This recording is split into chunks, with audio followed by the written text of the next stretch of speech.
The cartridge your granddad used for his service revolver a century ago, the same one tucked into the waistband of countless modern carriers, has a reputation so misunderstood it might be shaping your choices without you realizing. Many believe this round is little more than a quaint relic good for plinking, but hardly serious. I'm here to challenge that assumption. There's far more to the story, from its wild origins and surprising ballistics to the myths that keep shooters away. This video is for anyone who carries a snub, wants an easy day at the range, or just loves classics. What's at stake? Your trust in a tried-and-true caliber could be wrongly swayed by hearsay. Let's dive deep, bust some myths, and uncover the shocking truth you deserve to know. Stick around, because what you learn could change how you look at your carry right now today. Number 7 on our list overturns the idea that this is a low-power round. When I first started shooting, I bought into the hype that this old cartridge was anemic.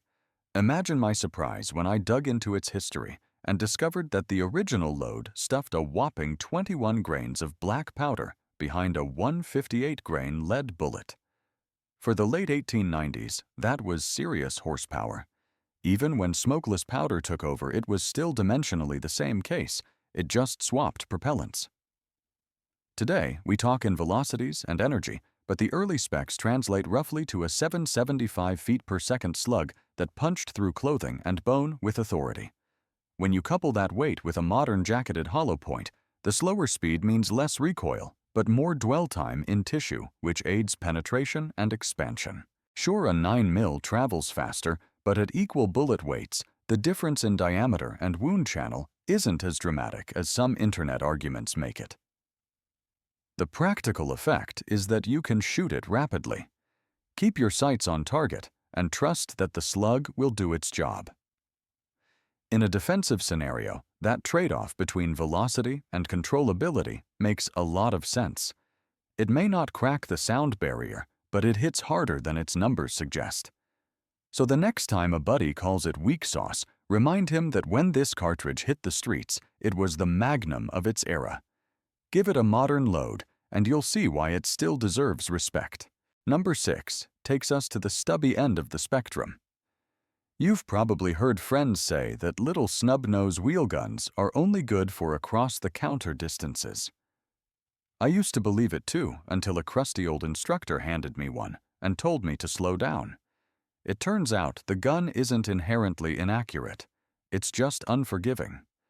Short barrels mean short sight radii, and any tiny misalignment gets magnified at the target. Mechanics-wise, a 2-inch barrel is just as precise as its 4-inch sibling. The real challenges are the minuscule sights and the way recoil makes it jump in your hand. Ballistically, you also lose some velocity. Tests show about a 12% drop, roughly 100 feet per second, when you cut the barrel from 4 inches to 2. That can mean some conventional hollow points won't expand properly. The fix is simple. Choose loads designed for short barrels like spears. 135-grain gold dot, and you get nearly identical penetration and expansion. On the range, the trick is to treat the little gun like a precision instrument. Use a firm grip focus on the front sight and don't rush the trigger. Compared side by side, my snub consistently prints groups that rival my service revolver, provided I do my part. It's not a magic wand. It's a tool that rewards deliberate shooting. So the next time someone blames the snubby for their misses, hand them an extra box of ammo and tell them it's not the gun's fault. It's theirs. Number 5 digs into that little +P stamped on the head stamp.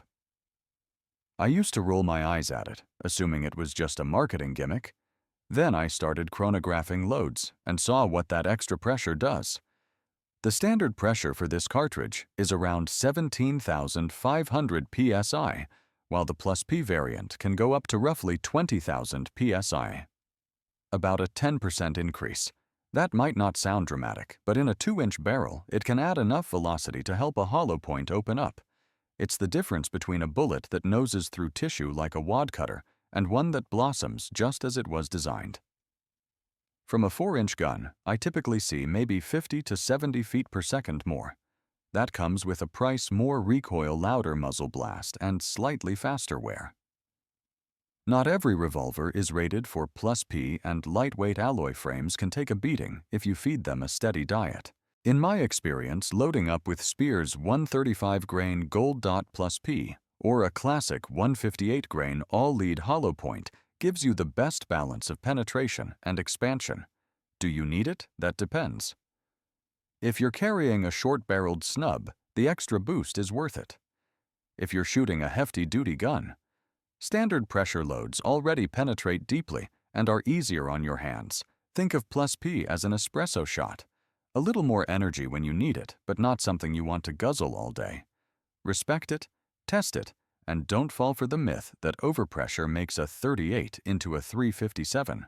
It doesn't, but it does make a good round even better. Number 4 dives headfirst into the endless argument over stopping power.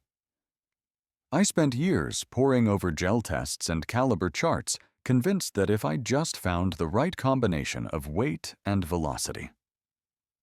I'm sorry for being such a nerd. I could beat physics. Here's what surprised me. The difference in final wound cavity between a good 9mm and a .45 is only about 15 to 20%.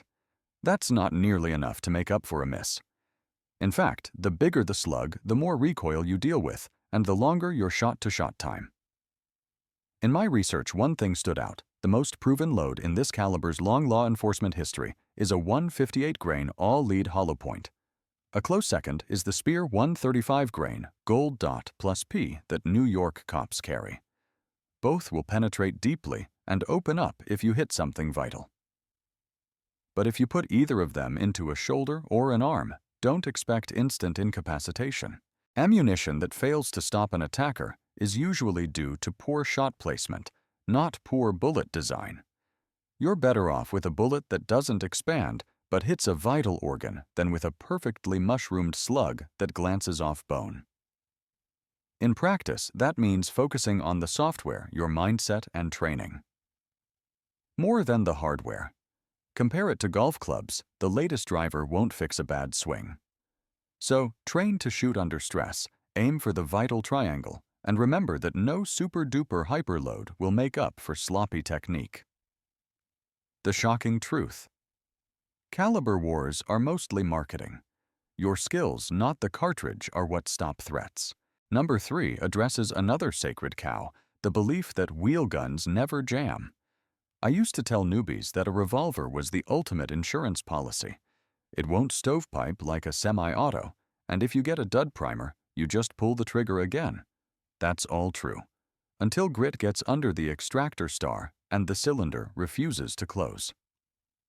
Revolver guy writers call it a lockup, and it can happen when unburned powder lead shavings or even pocket lint wedges under the star. Suddenly, the cylinder won't spin, and you're stuck with a 5-shot paperweight. Other mechanical failures can be worse: broken firing pins. Mainsprings or hands don't just clear themselves, they often require tools or a trip to the gunsmith. Clearing a stovepipe in a pistol takes a slap rack, and maybe a second of your time. Clearing a revolver lockup often means unloading poking debris out with a knife and hoping you didn't bend anything. In the real world, these malfunctions are rare if you clean and maintain your gun. I've had exactly one lockup, and it was in a pocket carry revolver I'd been lazy about. Lesson learned. When comparing reliability, think of the revolver as a 1960s pickup. Simple, sturdy, and almost always running. But if something breaks, it's not fixing itself on the side of the road. The semi-auto is more like a modern car. Lots of moving parts, more frequent hiccups, but quick to get back on track. Don't let the myth blind you to basic maintenance. Keep it clean. Check your screws and springs, and remember that even the most trusted iron can turn into a rock if you neglect it. Number 2 celebrates the tinkerer's delight that is this cartridge. Spend any time around reloaders, and you'll hear them wax poetic about how forgiving and versatile it is. I jumped down that rabbit hole myself, and it's easy to see why. The .38 case has been around so long that there's a mountain of data for every powder and bullet weight imaginable. At standard pressure, it's a mild, recoiling, pleasant shooting cartridge. Load it with 148 grain wad cutters, and it feels like a .22. you can shoot a couple hundred rounds without flinching. Swap in 158-grain semi-wad cutters at a moderate velocity, and you get accuracy and paper-punching holes on demand. Crank it up with a hand-loaded +P recipe, and you can approach the lower end of Magnum performance in a stout revolver, all while staying within safe limits. One of the reasons enthusiasts love it is that it's economical. The brass lasts forever. You burn less powder than in a 9mm, and you can recycle cast bullets from the lead pot. On the range, it's a great teacher. Its gentle recoil lets new shooters focus on fundamentals, while its straight-walled case makes hand-loading a joy. Compare that with a high-pressure 9 or a snappy Magnum. Sure, they deliver more energy, but they also beat up your hands and your wallet. The fact that you can fire it in any .357 chambered gun gives you a built-in training option that doesn't require a second firearm. For hobbyists, it's like the small block V8 of handgun cartridges, endlessly tunable from mild to wild, and always ready to teach you something new. We've counted down the myths and mechanics, and at number 1, we arrive at the most shocking truth of all this century-old cartridge is still wildly relevant. When I first started researching concealed carry options for family and friends, I expected this round to be a footnote. After all, it was introduced in the late 19th century as a black powder cartridge and hasn't changed dimensionally since. Yet its simplicity and gentle recoil keep it in pockets and purses across America.